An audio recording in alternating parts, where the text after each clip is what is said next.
How are you all doing, beautiful people? How are you all doing? How are you all doing? So, a budget, parliamentarian budget, the cabinet meets on a Tuesday to discuss the nation business. All know Nigel Clarke will not be here soon, but Nigel Clarke is still the Minister of Finance. So, who never get to listen to the budget clearly? Right? True, because not everybody listen to everything. So this part is the Minister of Finance, and then Julian Robinson is going to oppose, question, debate with him about each and every decision that he puts forward in the parliamentary. So listen carefully, because one thing we know, people are watch the parliament, although you have some still not watch it. So take your time out to listen to Nigel Clarke. And Julian Robinson is the opposition on finance. So he will have a little questions now and then for the Minister of Finance. All of the labor right them, big up all labor right. Every time when I comment, give me some art, spam out my comment. Me can know how to deal with it. Mr. Speaker, as is customary with the tabling of the supplementary estimates. Before you do, we have to move for the suspension of the standing order. Mr. Speaker, I now move for the suspension of standing orders to enable me to take the motion, notice of which I gave earlier. The request is on the floor. Those in favor? Aye. Ayes have it. Indulgence. Oh. Next one. Turn it off quick. I further beg your indulgence, Mr. Speaker. As is customary to provide a statement on the tabling of the supplementary estimates, because they're very detailed, and especially in a year like this, where we have had the events unfold, which I'll speak about, it's absolutely necessary that I do so. And I have copies here that can be distributed. Mr. Speaker, the Jamaican economy had real GDP growth of 1.2% during the first quarter of calendar year 2024. That's January to March 2024. This was followed by positive real growth of 0.2% in the second quarter of the calendar year, which was lower than expected or projected. The reduced second quarter growth rate reflects low tourism growth, arising primarily out of a travel advisory issued by the United States of America and a contraction in the seats that were available for Jamaica. In the third quarter, Mr. Speaker, of the calendar year, Jamaica experienced Hurricane Beryl, the most devastating hurricane to impact Jamaica since Hurricane Dean in 2007. 17 years ago, and it's the earliest Category 5 hurricane to hit Jamaica that we are aware of. Earliest meaning July. Right? We've never had that before. The economy is therefore expected to register a decline of 2.1% in the third quarter of the calendar year, that's June to September, on account of the economic dislocation caused by the hurricane. Remember, agriculture in many crops was completely wiped out. Now, when you put these developments together, the impact of the U.S. travel advisory on the second quarter, the impact of hurricane on the third quarter, taken together, they represent a significant growth shock, which is expected, and these are PIOJ's and BOJ's figures. They're not predictions, they're projections, which is expected to result in a contraction of negative 0.2% for the fiscal year 2024-25, down from the initially expected expansion of 1.8%. Mr. Speaker, the fiscal impact of this growth shock is reflected in the supplementary estimates. The government of Jamaica, and in effect, is reflected in estimates through additional expenditures for hurricane-related matters, to support public health in some cases for the same reason, and also reflected in the tax revenue forecasts. The government of Jamaica has been able to make adjustments and to execute transactions such as the recent securitization transaction, the first securitized, well, I'll speak about that later, that together facilitate the continued downward trajectory of the public debt ratio towards the achievement of the 60% target of GDP by 2027-2028, despite the challenges that arise from a growth shock as significant as the expected 2 percentage point deviation in the 2024-25 growth outcome. Mr. Speaker, the experience so far this year is yet another reminder of the importance of building resilience and the necessity of always having buffers and shock absorbers. This includes being ahead of your targets when the opportunity presents itself. So when we came here in March and we presented the budget and we were a year ahead of the debt target, some people criticized. But if we didn't have that, if we didn't have those buffers, if we didn't plan to execute on the securitization and overperform on it, what would happen when you have a growth adjustment of 2%? Remember, the size of the economy is 3.4 trillion. If you have a growth deviation of 2 percentage points, 2 percentage points times 3.4 trillion, you're talking about a $68 billion movement. It is a deviation like this due to no fault of our own. We had a hurricane, for heaven's sake, right, that is projected to have a 2.1% decline in the June to September quarter, and the travel advisory hit tourism, which resulted in that first quarter of the fiscal year being 0.2. Both things outside of our control. And without resilience, without buffers, without having these kinds of transactions that you're working on anyway, what would have happened is that we'd have had the Hobbesian choice of having to increase debt or suspending our flagship programs like Spark, or are you following me? So I don't want it to be lost on us. This thing is not magic. The fact that we're going to be moving on with Spark is not magic. Right? It is because of the importance of resilience and buffers.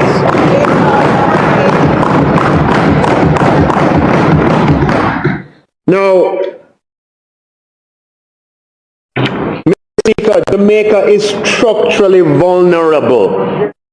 Is structurally vulnerable, and this is unlikely to change anytime soon. And so we have to take responsibility for this and plan accordingly, thinking about today, but also thinking about tomorrow. And it is in this context that today I table the fiscal policy paper for 24-25, the interim report, which provides an outturn for the prior fiscal year, the performance of the first quarter, and in some areas, the first 5 months of the current financial year, projections for the current financial year, and projections for the medium term. Also being tabled today is the central government's first supplementary estimates for 2024-25 and the public body's first supplementary estimates of revenue and expenditure for the year ending March 2025, which have become necessary as a result of the impact of several factors on the economy since approval of the central government's budget and the public body's 24-25 budget estimates. A major factor influencing the adjustments reflected in the documents being tabled today include the impact of Hurricane Beryl on Jamaica, which translates into deviations of the macroeconomic indicators from the performances anticipated during the budget preparation period. The most significant adjustment is to the projected real growth in GDP, which is expected to decline by 2 percentage points from an expansion of 1.8% to a contraction of minus 0.2%.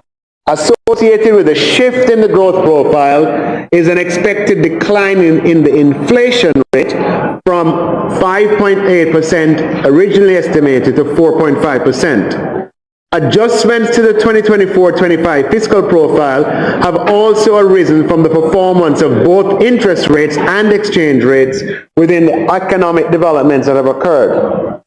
The government is managing the significant growth shock to the economy through utilizing flows arising from the disaster risk financing system that we've put in place, as well as the overperformance of the bond issue associated with the securitization of the Norman Manley International Airport. These have allowed for the continued downward trajectory in Jamaica's debt to GDP ratio, while also maintaining most of the planned expenditures and also addressing the unplanned expenditures having to do with the impact of the hurricane.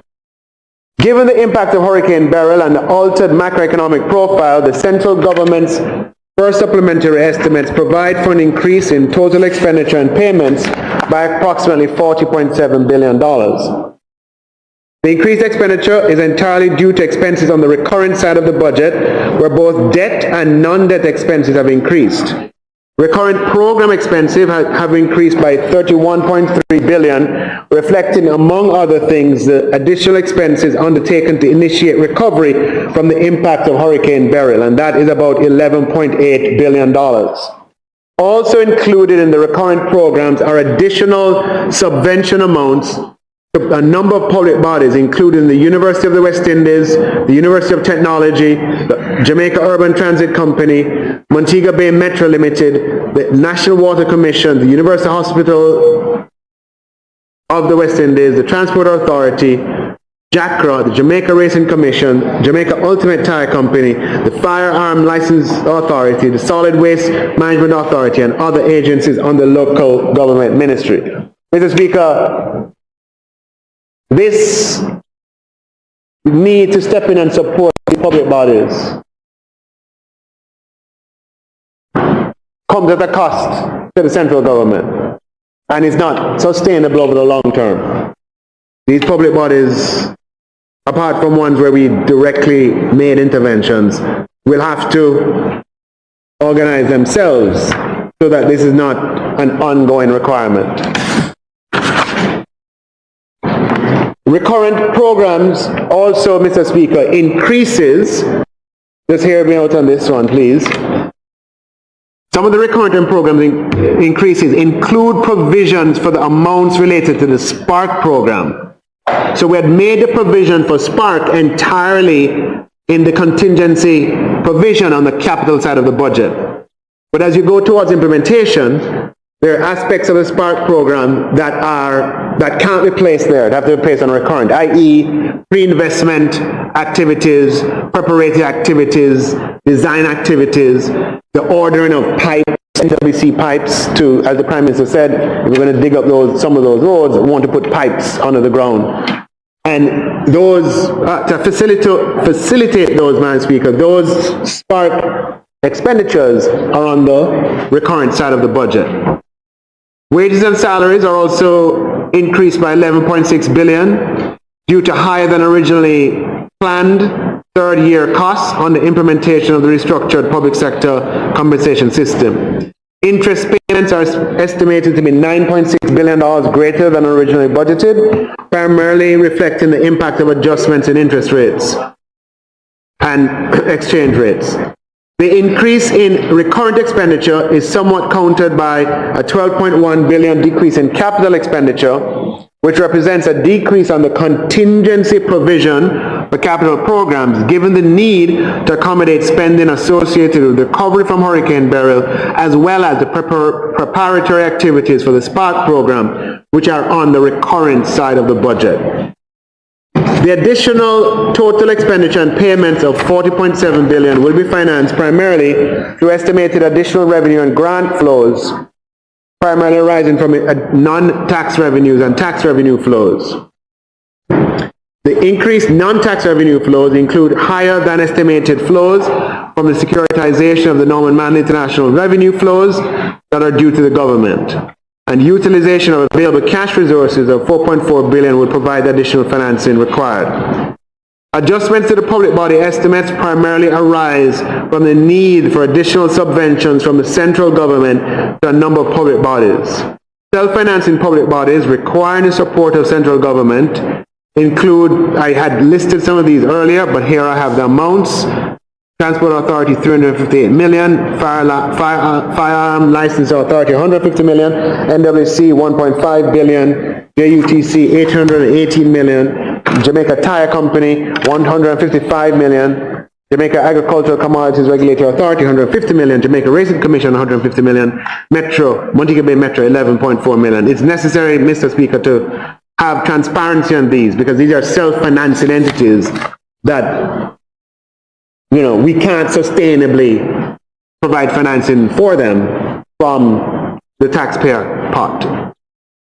Associated with the securitization of the Norman Mall International Airport, the central government facilitated the redemption of debt for the airports authorities of Jamaica in the amount of 2.4 billion, i.e. we paid down on $2.4 billion of debt. Mr. Speaker, the interim fiscal policy paper reflects the actual outturn of the fiscal year 2023-24 operations and revises the forecast for fiscal year 24-25 as indicated under the First Supplementary Estimates 2024-25, as well as revises the medium-term forecast given the altered macroeconomic profile. Mr. Speaker, again, I can close where I started, that Jamaica's structural vulnerability is such that we always have to make sure that we build and maintain buffers. Because shocks that we're experiencing today is not headlines. It's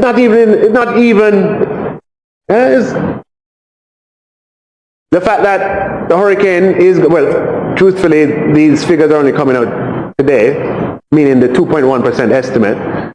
The hurricane will mean that that quarter, June to September, will contract by 2.1% or thereabouts. That is the estimate. And when you combine that with a 0.2% outcome in the prior quarter on account of the travel advisory, mainly, meaning that tourism, which was normally going at 6%, 7%, meaning even before COVID, tourism was at 3%, 4%, 5%. Tourism came in at 1%, which was lower than it otherwise would had we not had that travel advisory, and that influenced the 0.2% outcome. And because things are going on, let it not be lost on us that, Mr. Speaker, we are still able to maintain the downward debt trajectory, and our debt to GDP is projected to hit 67% by March 2025, which will be the lowest level in nearly 50 years. But it's not magic, Mr. Speaker. If we did not have those securitization flows, that debt trajectory would be interrupted by this growth shock. And that is something that I want us to internalize. And that's why the framework of pursuing policies that keep us resilient is important.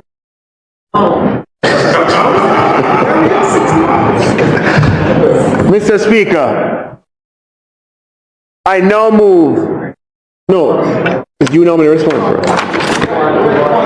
Mr. Speaker, I now rest, and I know the member on the other side may want to have some remarks or questions.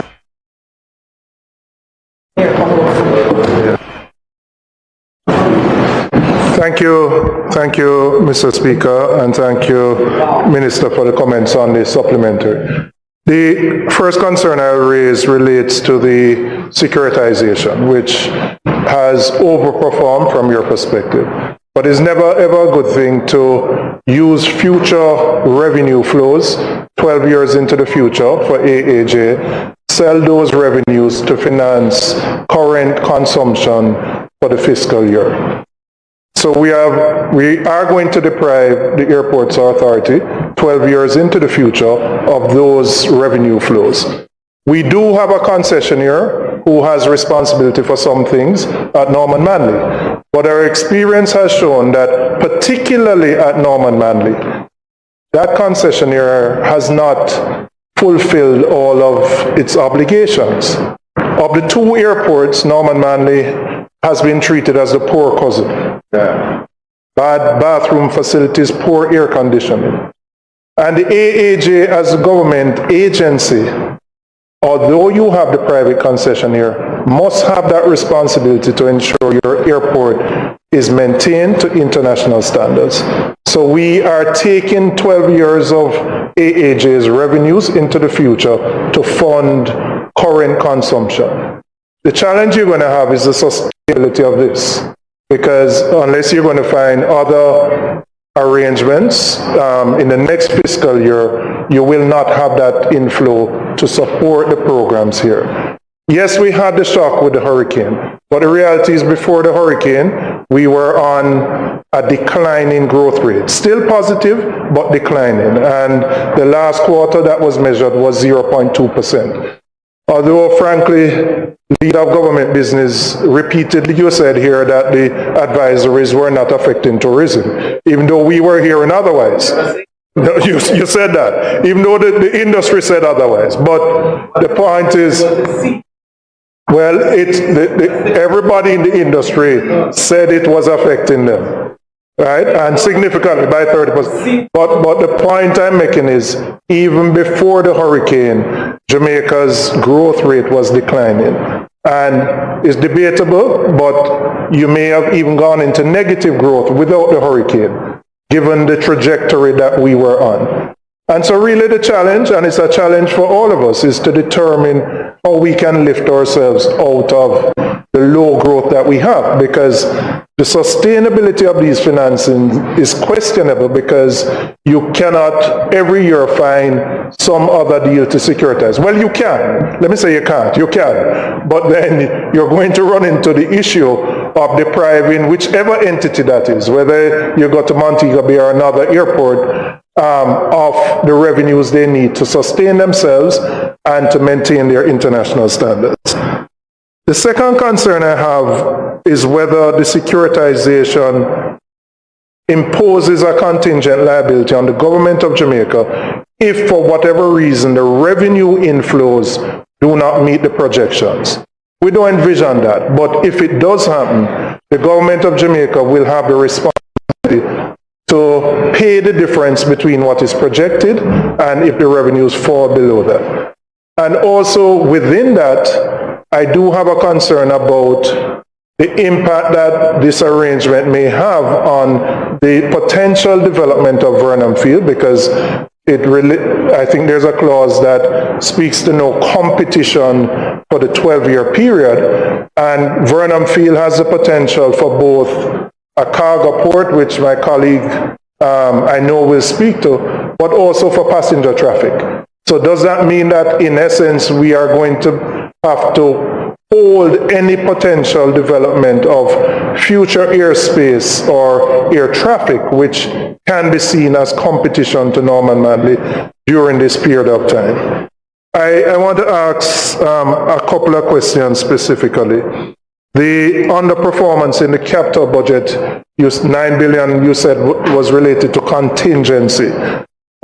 So it means that there was no real project that was deferred from that under expenditure. I'm asking if there was. Okay, so there was none. Secondly, in terms of the allocation for Spark, is the 40 billion for Spark projected to come in totality from the monies that you are raising through the securitization, or are there other provisions for that? Third, in relation to the Williamsfield toll, which has not been implemented as yet, does the government cover the cost to the toll operator for the expense until the toll operator actually implements the toll, and what cost is that if the government is covering that? Those are my questions, Mr.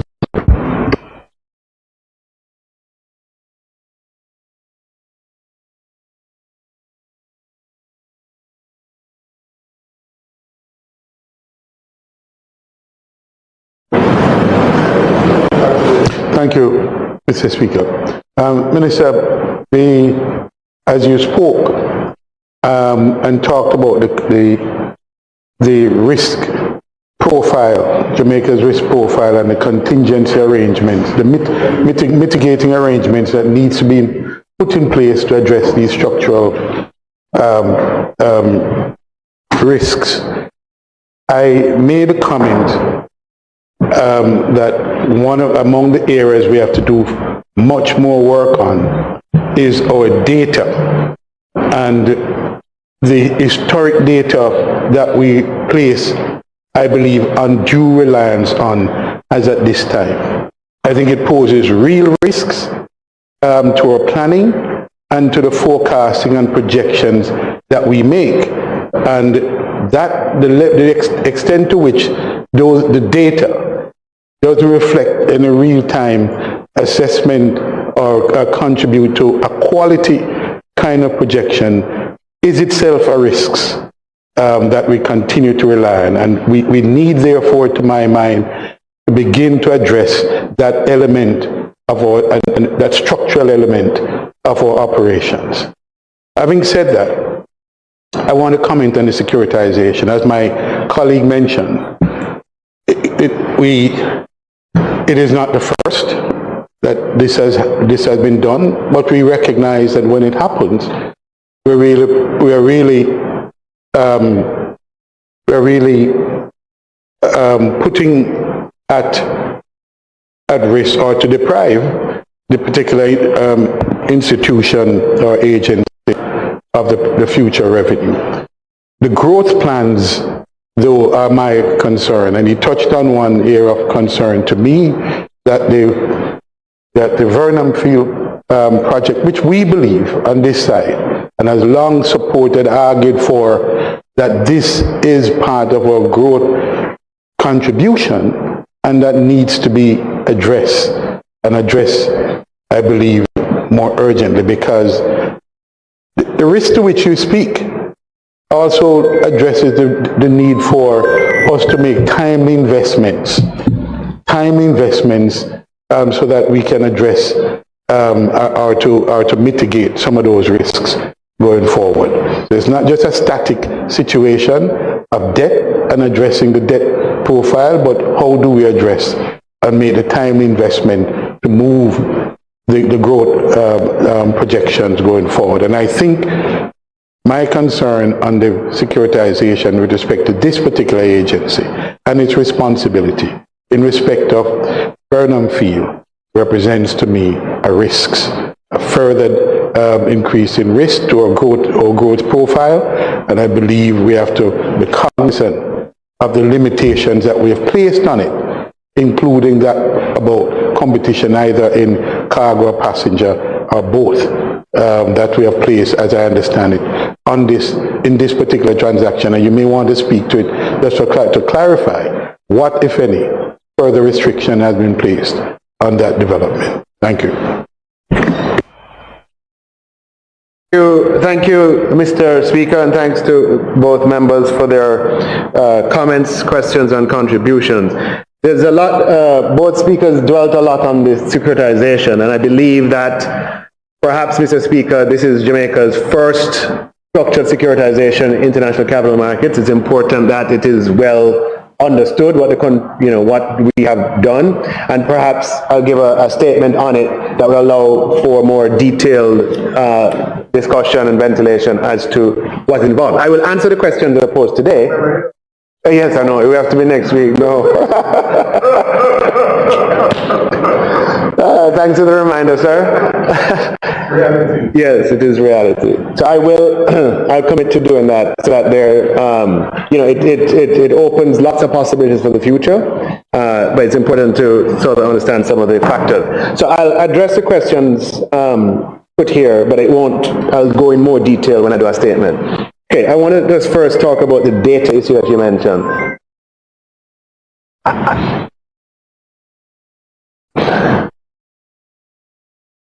At the end of the day, data comes from hard-working public servants, and I would want to speak about it in a much more careful way than that, remember, in the sense that the members of the public service responsible for putting these projections together are very good at what they do, and they have essentially guided Jamaica's economic planning over a long period of time. They won't get it right every time, but they have been very good over a long period of time. Okay, I think it's a little unfair to attribute this growth shock to them. I mean, after all, the growth shock is on account of things that are outside of our control. The hurricane, disrupted agriculture significantly, disrupted other sectors as well, and the contraction that we are expecting as a result of it could not have been foreseen when the projections were put forward. Similarly, the outcome for the first quarter, all you have to do is look at tourism's normal contribution and the contribution in the first quarter to see where the impact, hold everything else constant. Let everything else turn out exactly as it did. If tourism did not do 1%, which is one of the lowest quarterly growth rates for tourism in 30 years outside of the pandemic and 9/11. Tourism has consistently grown by an average over 30 years outside of the pandemic of 3% a year compounded for 30 years. That is the reality, yeah? And we have probably had an over-reliance on it, yeah? But in this quarter, when tourism comes in, our reliable, dependable performer, and comes in at 1%, everything gets dragged down. Yeah. So, and that was a result of a shock outside of our control, which is the point. The point is that we are vulnerable because we depend on a few things: tourism, BPO, agriculture, bauxite, as the main earners of foreign exchange, along with remittances. So we get a problem with one of them, and it causes a bigger issue. And that's something that is our inheritance, but one that we have to work on and improve. So while I agree with you that we could, we definitely want to work on projects to get our GDP and unemployment quicker, instead of getting it 11 weeks after the end of the quarter, could we get it 7 weeks? And we have projects in place to do that. It's going to require significant resources over time, but that is where I'd like to see us get, and the public servants are committed to it. With respect to the concern registered by the opposition spokesperson about using securitization proceeds for recurrent expenditure, I would absolutely share that, and as a principle that I also subscribe to.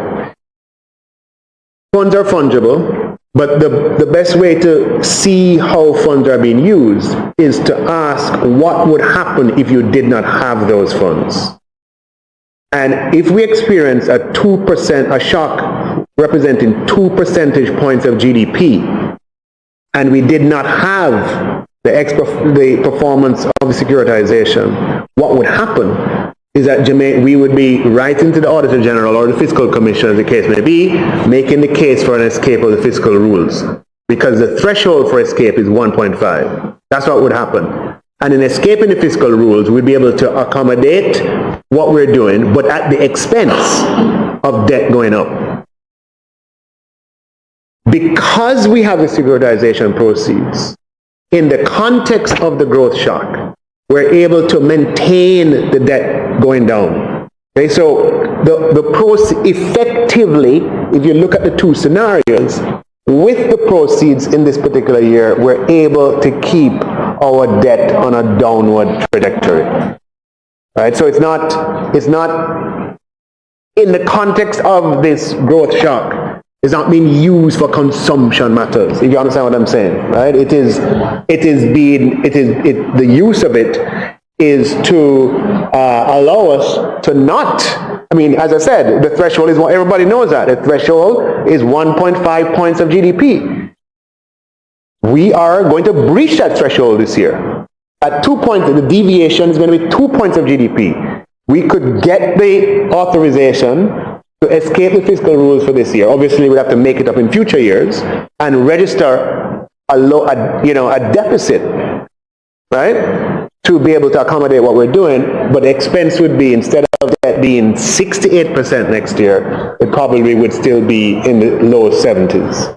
So that is the effect. No, I would have preferred if we didn't have the growth shock and we could, take the trajectory even lower than planned.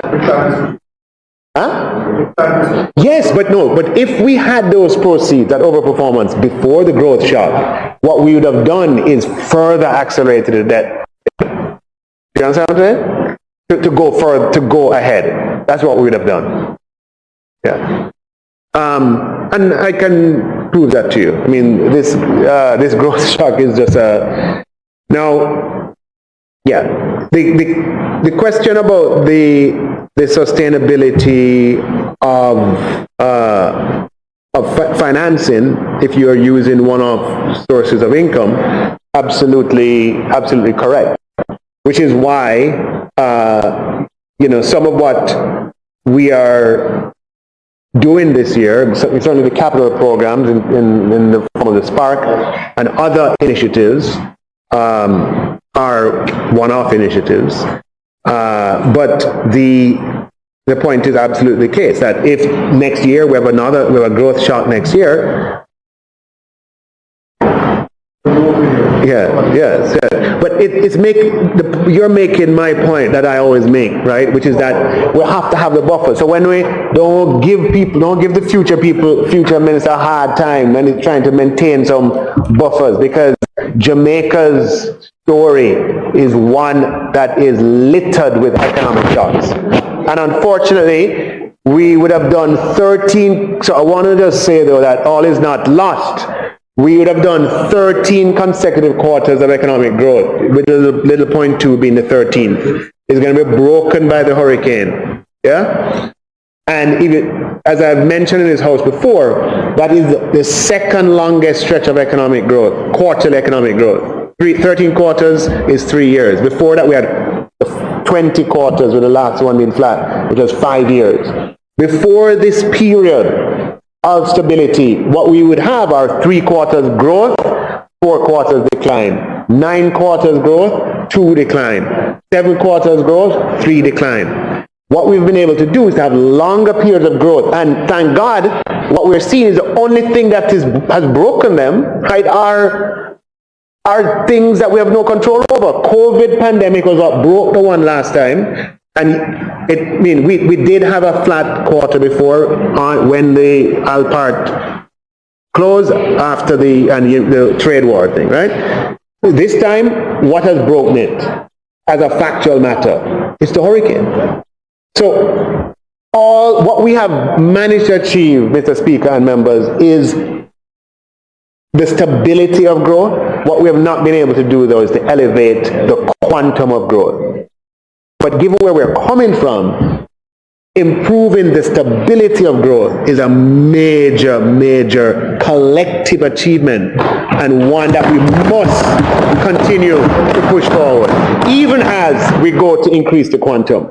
Now, it should be clear that increasing the quantum is a property of what we're doing. This whole period that we've had, where we are stabilizing the economy, comes at an expense. Something gives, right? We have given up the opportunity for shorter duration of higher growth. You understand what I'm saying? So in the past, if you go back and look at our quarterly growth in the 90s and early 2000s, what you'll see is that you'd have quarters where we are higher than the quarters that we're doing here in a steady state, but it wouldn't last.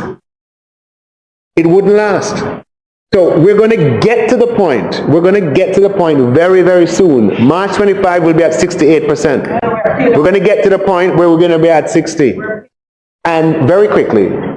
And there's going to be new opportunity available for us to maintain stability, but go after higher quantum. So on the contingent liability question of the securitization, again, I'll give a presentation that will provide the details. The securitization transaction, we have sold to an SPV, essentially, or transferred the right to 53.22% of the airport revenues.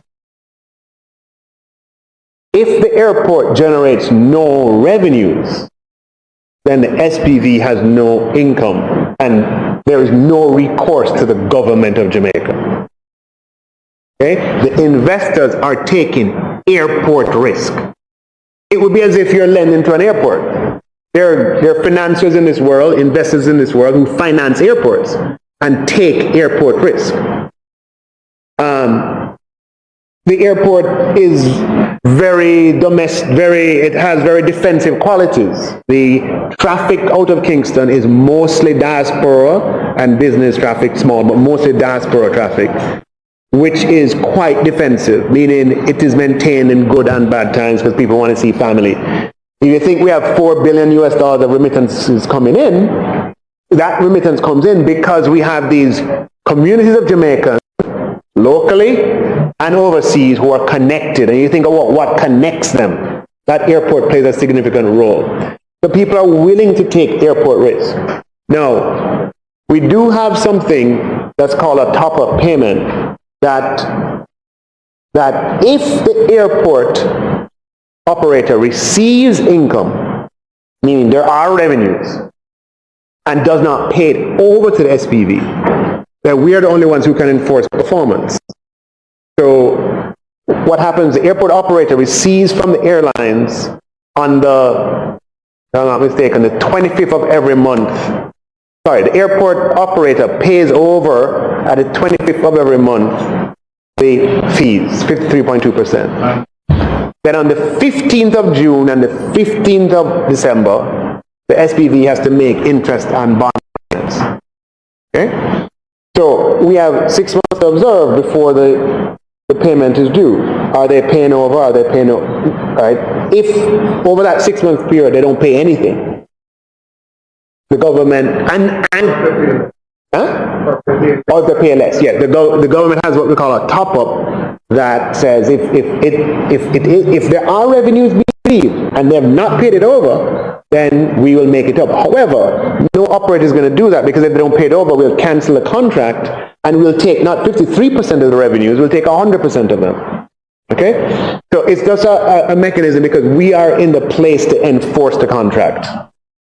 Okay, so this securitization is non-recourse to the government of Jamaica. It does not represent debt of the government of Jamaica or any of its entities, and that is what makes it an appealing transaction. And I'll say something else, even though we're going to do a presentation next week. Recall that the intention always was to, this is an asset that we sold by way of PPP. The intention always was to get money up front. It so happened that when the transaction was originally done in December of 2015, remember there were no bids for PPP, and there were no bids in December 2015 because when we came in, one of the things we were told was, don't touch that. If you touch that, you're going to embarrass like the last set of people, because nobody going to bid. We heard people out, and we engaged the IFC to go around and talk to all the investors who took documents, who examined the documents, who intended to bid, and 4 o'clock p.m., December 31st, 2015, they did not bid. And we asked them why. And their response, I have the report on my computer, the number one reason was that the bid documents required an upfront payment plus a percentage of revenues, which they found that, given the asymmetry of information, making that upfront payment to come and take over the Kingston Airport was a turn-off, and so 0 people bid. So what we did was to take the advice of IFC to not require an upfront payment and to just do a percentage of revenues, knowing that we could securitize it afterwards. So with the percentage of revenues, what happens is that you're on the same side as the investor. If the revenues are good, government gets money. If revenues are not good, government doesn't get money. And it reduces their risk to enter. When we just made that simple change, 13 investors bid in the PPP in 2019. But then 2020, and so our intention was to securitize, right? But 2020 came, COVID, we couldn't do it immediately. So the transaction represented just the second phase of a single transaction, but if we tried to do it at once, it would not have worked. Yeah? The question about Vernon Field, and again, I will even though some of it will be repetitive because I've answered your questions here, I will do the presentation nonetheless next week. The potential development of Vernon Field, that's already priced in, because in the PPP concession, one of the conditions in the concession, nobody's going to come and invest in an airport and put 200 million US to expand the runway if tomorrow morning you're going to have a passenger airport at Vernon Field. I mean, it's not going to happen. So what the concession arrangement allows for is for Vernon Field to be developed as, you know, if the numbers and everything is right. If you want to do a cargo, no problem. But under the concession arrangement from 2019, if the government of Jamaica implements an airport that affects traffic to Norman Manley, then we have to talk. And that's the only way we could get investors in, right? And I believe both Ian Fleming and Sangsters are excluded from that, meaning if all of a sudden for some reason people start flocking over there, that is not covered under the concession arrangement. So the securitization simply reflected what was already in the 2019 concession arrangement. There's no additional, nothing additional. The question about whether or not the 40 billion for Spark is from the securitization, the amount for this year is from the securitization, and the amount, funds are fungible, I don't want to, but let me put it this way, you can't carry funds over from one budget year to another. So if you have a revenue coming in this year, you can't, next year has to earn its own revenue. Understood? So next year's expenditure has to be funded by next year's revenues. Which is why the debt repayment. Yes. On the question of Williams Field toll, so you remember how that works is that the government owns that section of the road. And the government has exercised its right to say, look, we're not going to put a toll on it. The government is going to transfer a section of the toll to the operator in exchange for consideration. And when that transaction is